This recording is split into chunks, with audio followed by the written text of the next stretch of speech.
bapak yang rajin tahajud, bapak yang berkurban tiap tahun, bapak yang tarawih tiap malam selama Ramadan. Tapi kalau sampai dibiarkan anak bininya tidak paham agama, maka setengah kakimu di surga, setengah juga kakimu sudah di neraka. Bapak yang rajin berzikir, bapak yang tak tinggal sholat ke masjid, kalau anak perempuanmu tak pakai jilbab, anak perempuanmu dibawa laki-laki tak mahram, kau tak mau tahu, maka sesungguhnya latus alunna yauma idzin. Alhamdulillah wassalatu wassalamu ala Rasulillah wa ala alihi wa sahbihi wa man tabi'ahu wa mawala. Bapak punya gaji, dalam gaji bapak itu ada hak ibu. Hak ibu itu disebut dengan nafkah. Gaji bapak itu dibagi pertama untuk makan ibu dan anak, yang kedua untuk pakaian ibu dan anak, yang ketiga untuk tempat tinggal ibu dan anak, yang keempat untuk pendidikan ibu dan anak. Wajib bapak keluarkan, karena itu hak dari ibu. Kalau ibu punya gaji, ibu punya duit, sebelum nikah sama bapak ibu punya kos-kosan, punya kebun sawit, punya kebun karet, apakah di dalam uang ibu itu ada hak bapak? Tak ada. Itu beda duit ibu sama duit bapak. Jadi orang menikah itu bukan berarti duitnya jadi satu. Duit ibu tetap milik ibu, duit bapak punya bapak. Lalu apa beda duit bapak sama duit ibu? Di dalam duit bapak ada hak ibu, namanya nafkah. Di dalam duit ibu tak ada hak bapak, itu bulat punya ibu. Tapi karena ibu sayang ke bapak itu, lalu ibu bilang, bang, ku tengok kau ini susah kali, jadi ku bantu kau sikit. Itu duit ibu yang ibu kasih ke bapak itu namanya sodakoh. Makanya suami tak boleh berzakat ke istri, tak boleh berzakat suami ke anak. Kenapa? Karena duit bapak yang untuk istri itu adalah nafkah. Tak boleh bapak bilang, ini ku kasih kau 3 juta, zakatku sekaligus belanja kita bulan ini. Tak bisa. Tapi ibu boleh berzakat ke suami. Ku tengok bang, kau masuk dalam asnaf fakir miskin, maka ku kasih kau duit. Boleh. Jadi kalau ibu punya duit 5 juta, hasil dari pencarian ibu, memang hasil kebun ibu, memang hasil kerja ibu, lalu ibu mau berkurban, apakah perlu ibu minta izin kepada suami?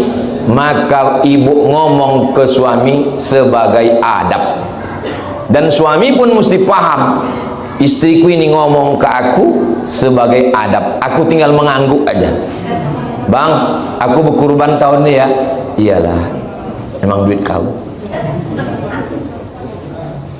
Jadi ibu ngomong ke suami sebagai adab suami istri. Tapi hak itu memang punya ibu. Ini ada sekarang istri, memang dia anak orang kaya, dikasih dia rumah kos-kosan, rumah sewa, dikasih dia jatah kebun sawit, berduit dia, takut pula dia berkurban sama lakinya, memang laki Fir'aun. Itulah perlunya mencari suami itu. Syarat suami itu 2. Idza ja'akum man tardawna dinahu, agamanya baik, wa khuluquhu, berakhlak dia dengan baik. Mudah-mudahan anak-anak perempuan ibu dapat suami yang baik-baik. Kalau ibu udah tak bisa lagi, terima aja lah bapak itu apa ada. Nah, macam mana? Jelas? Jelas. Kedua, Ustaz, apa maknanya kita mesti kembali pada Quran dan Sunnah? Fa in tanaza'tum fi syai'in, kalau kalian bersilang pendapat dalam satu masalah, kemana kita balik? Balik ke DPR. Tergantung voting. Kalau balik kita ke DPR, tergantung voting orang itu di sana. Jumlahnya 50 orang, voting dia. Balik kemana? Farudduhu ilallah, baliknya kepada Quran. Wa ilar rasul, baliknya kepada Rasulullah, lihatlah sunnah Nabi Muhammad sallallahu alaihi wasallam. Apakah paham kita Quran dengan sunnah ini? Tak paham. Mana tahu kita ayat nasikh mansukh, mana tahu kita ayat muhkamat mutasyabihat, mana tahu kita ini hadis dhaif, hadis mursal, hadis munqati, hadis maudhu', hadis hasan, hadis sahih. Karena kita tak paham Quran dan sunnah, maka kita balik kepada satu warisan lagi, al ulama warasatul. Saya tak mau ikut ulama, saya langsung ke Quran, saya langsung ke hadis. Oh, kau langsung ke Quran? Iya. Paham kau Quran? Enggak. Jadi waktu balik ke Quran itu kau nengok apa? Aku nengok terjemah depak. Terjemah depak itu kan terjemah ulama. Mari kita ke hadis. Jumpa kau rupanya sama Nabi? Tidak. Lalu balik ke Nabi macam mana? Saya baca Sahih Bukhari. Sahih Bukhari itu siapa yang nyusun? Imam Bukhari. Imam Bukhari itu kan ulama. Oh iya ya. Bersilang pendapat tentang masalah kurban. Kata ustaz kami kurban wajib. Dalilnya mana? Ini dalilnya hadis. Man wajada sa'atan, siapa yang punya duit, walam yudahi, tak mau berkurban, falyatazil masjidana hadza, jangan dekat-dekat masjid kami. Jadi kalau ada orang sekitar sini tak pernah ke masjid, itu mungkin karena tak berkurban, malu dia. Siapa yang punya duit tak mau berkurban, jangan dekat-dekat masjid. Berarti ada ancaman di dalam. Menurut ilmu usul fikih, kalau ada ancaman berarti lil wujub. Kalau begitu kurban itu wajib. Menurut mazhab Hanafi. Tapi menurut mazhab Syafi'i, kurban itu sunnat muakkadah, atau kita selalu menyebutnya sunat muakkad. Thalathun hunna alayya faraidu, ada 3 yang bagiku wajib, walakum tatawwu'un, tapi bagi kamu tidak wajib, dia sunat. Makanya Abu Bakar dan Umar pernah setahun tak berkurban. Kenapa kau tak berkurban tahun ini Abu Bakar Umar? Untuk ngasih tahu orang bahwa kurban ini tidak wajib. Tapi kita punya rezeki, berkurbanlah. Inna a'tainakal kautsar, kami sudah berikan engkau nikmat yang besar. Bagaimana cara membalasnya? Fasalli li rabbika wanhar. Salatlah. Salat sudah, wanhar, berkurbanlah. Yang sudah berkurban mudah-mudahan lipatkan Allah rezekinya. Yang tak berkurban hati-hati ajalah. Bagi yang sudah bayar makin kuat keyakinannya. Bagi yang belum bayar semangat dia. Mudah-mudahan pengurus masjid masih menerima lagi insyaallah. Demikian Ustaz. Yang berikut Ustaz. Bagaimana peran suami dalam pendidikan anak di rumah? Kullukum ra'in, setiap laki-laki adalah pemimpin. Wa kullukum mas'ulun 'an ra'iyatih, setiap kepala rumah tangga ditanya tentang anak bininya. Apakah kau mengajar anakmu sembahyang? Apakah kau ajar anakmu mengaji? Apa kau suruh binimu pakai jilbab? Apa kau suruh bini kau datang pengajian? Ini masyarakat masjid apa nih? Al-Mu'minin. Oh, Masjid Al-Mu'minin ini luar biasa. Sampai istrinya suruh, berarti ibu ini tak masak siang, datang ke masjid. Udah masak? Aku tak sanggup mengajar kau mah, aku ini bukan ustad. Maka nanti Ustadz Somad ada datang, apabila kau pengajian. Jadi kalau tak sanggup bapak mengajar ibu, panggilkan guru ke rumah. Tak sanggup mengajar guru ke rumah, suruh dia mengaji Quran, suruh dia wirid yasin, suruh dia tahsin, suruh dia ikut. Karena itu tanggung jawab bapak. Kami tak sanggup mendidik anak kami, masukkan ke pesantren, masukkan ke sekolah. Saya tak sanggup mengajar anak saya. Saya berceramah tabligh akbar sanggup, tapi mengajar anak-anak ini tak sanggup. Suruh saya ceramah di TK, naik cacing saya. Maka masukkan anak ini ke sekolah. TK Quran, SD Quran, SMP Quran, SMA Quran. Bapak yang rajin tahajud, bapak yang berkurban tiap tahun, bapak yang tarawih tiap malam selama Ramadan. Tapi kalau sampai dibiarkan anak bininya tidak paham agama, maka setengah kakimu di surga, setengah juga kakimu sudah di neraka. Bapak yang rajin berzikir, bapak yang tak tinggal sholat ke masjid. Kalau anak perempuanmu tak pakai jilbab, anak perempuanmu dibawa laki-laki tak mahram, kau tak mau tahu, maka sesungguhnya latus alunna yauma idzin anin. Jadi laki-laki ini hebat, tapi tanggung jawabnya berat. Banyak laki-laki sekarang tak sanggup jadi laki-laki. Nah, itulah jadi bencong di Arengka 2. Coba kalian susu. Ustaz kok tahu? Saya mau ngisi pengajian subuh lewat Tabik Gadang, dipanggil bencong. Ustaz pun dipanggilnya juga.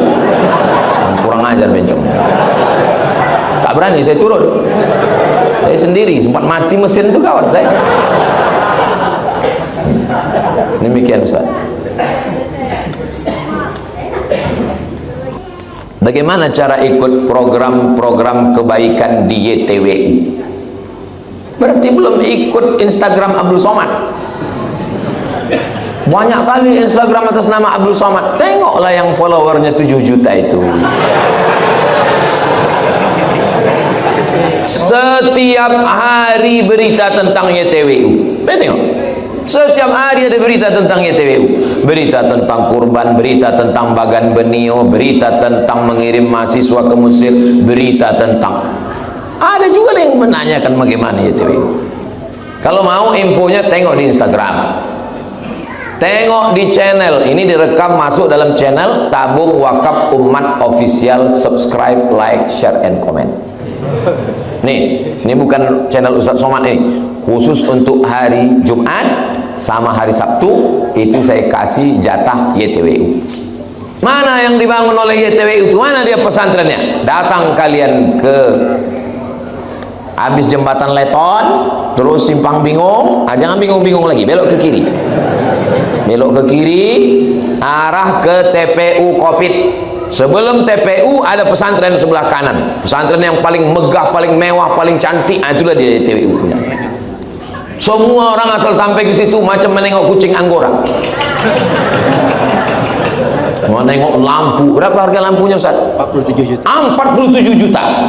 Saya sarankan ibu-ibu jangan tengok lampu tuh. Nanti suaminya minta beli, gak kumat derajat tingginya. Tengok kamar santrinya, tengok gratis. Itu semua dari wakaf. Wakaf orang Pekanbaru? Enggak. Wakaf orang dari Sabang sampai Papua sana mengirim. Orang Pekanbaru ada juga, cuma tak banyak kali.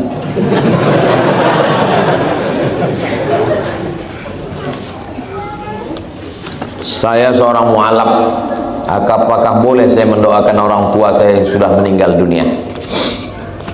Maka nastighfaru Ibrahimu illa an mau'idati wa'adaha iyyah.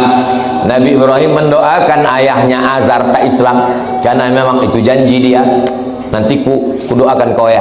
Falamma tabayyana lahu annahu aduwwun lillah tabarra'a minhu. Ketika udah jelas bahwa ayahnya itu tidak beriman, maka dia pun melepaskan diri. Tapi ayah kami Pak Ustaz, cara mendoakan orang tua kalau dia masih hidup, doanya Allahumma hdi qaumi fa innahum la ya'lamun. Kasih hidayah ayahku, kasih hidayah emakku, karena dia belum dapat hidayah ya Allah. Kalau masih hidup. Kalau udah meninggal dunia, ya Allah, ini hambamu, kuserahkan dia padamu. Tak boleh kita mintakan ampunnya berdasarkan ayat tadi. Karena Nabi Ibrahim berjanji, inni sa'astaghfirulaka rabbi innahu kana bi hafiyya. Aku akan mintakan ampun engkau kepada Allah. Ternyata tak beriman dia, maka Allah murka, tak boleh. Doanya, kuserahkan orang tuaku ini kepada engkau ya Allah. Sama macam doa Nabi Isa alaihissalam, in tu'adzibhum fa innahum ibaduk. Kalau kau azab mereka, sesungguhnya mereka adalah hamba-hamba.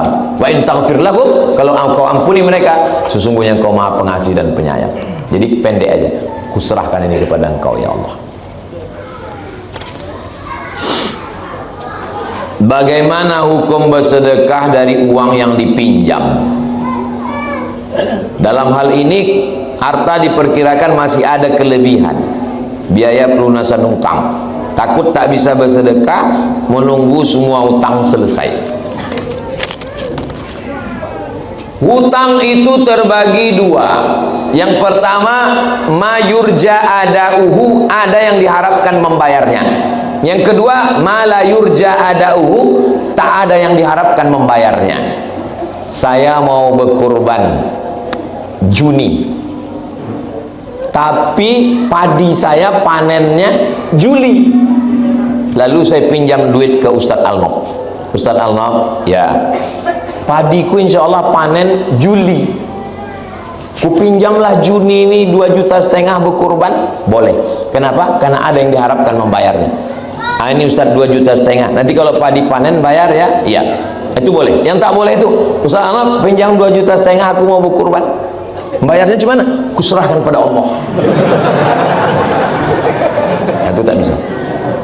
Nah, jadi bapak-bapak ini insya Allah bisa, karena ditengok dari wajahnya berduit semuanya. Cuman duit itu belum di tangan, masih di tangan. Bisa. Bisa. Jadi kalau ada pembayarnya maka bisa. PNS, ASN, BUMN, pegawai, kontraktor, konglomerat, duit ada, cuman belum di tangan. Insya Allah belum depan di tangan Pak Ustadz. Insya Allah. Saya ceramah di Bogor. Sebelum masuk ke rumah tuan rumah itu diajaknya makan, tertulis di pintu besar-besar, memberi pinjaman menambah musuh. Foto saya di situ karena cocok kali rasanya kalimat ini. Foto di atas tuh, habis itu saya posting di Instagram. Memberi pinjaman menambah musuh. Banyak. Asal kita kasih pinjam, habis itu bermusuh lah kita sama dia, berkelahi. Banyak pula lagi ongkos bensin kita menagih dia daripada mau ditagih itu. Menolong orang sekarang nih macam menolong anjing terjepit. Saya diminta orang pinjam, tak banyak, 400.000 tak banyak. 3 nomornya 33 asal ditelepon mati. Akhirnya terjumpalah direktorat UIN lantai bawah. Oh, ini dia orang. Kau ku telepon kenapa tak diangkat? Oh, nomor saya ini bukan. Kau balikkan duit itu Selasa. Kalau tak balik duit itu Selasa, aku kapak kepala kau. Sendiri saya, tak ada orang. Wah, dan dia togap lebih dari Ustaz Allah lebih besar. Tapi waktu itu kecil dia nampak saya. Saya tak sakit hati karena 400 itu, tapi cara dia itu. Bukan perpisahan yang kutangisi, tapi cara tidak lama. Kau kalau tak kau balik kan Selasa, aku kapak kepala kau. Senin sore balik duit itu. Oh, yang lain-lain ada guru man 1, ada pegawai Kemenak, rupanya tersebar info, duit somat sudah balik. Orang ini rupanya, kau berapa? Aku 1 juta kena Ustaz. Kau berapa? Aku kena 2 juta. Ustaz, gimana caranya balik? Ah, gini, ku ajarkan kau caranya. Nah, kau datang sama dia, kau bilang, kalau tak kau balik, ku kapak kepala kau. Aduh, kami tak sanggup Ustaz. Ah, tak sanggup? Ikhlaslah kalian. Itulah maka ayat yang paling panjang dalam surat Al-Baqarah dalam Quran, ayat 282, 1 halaman full tentang hutang piutang. Mudah-mudahan kita termasuk orang yang dilepaskan Allah dari hutang piutang. Banyak juga kalian yang berhutang.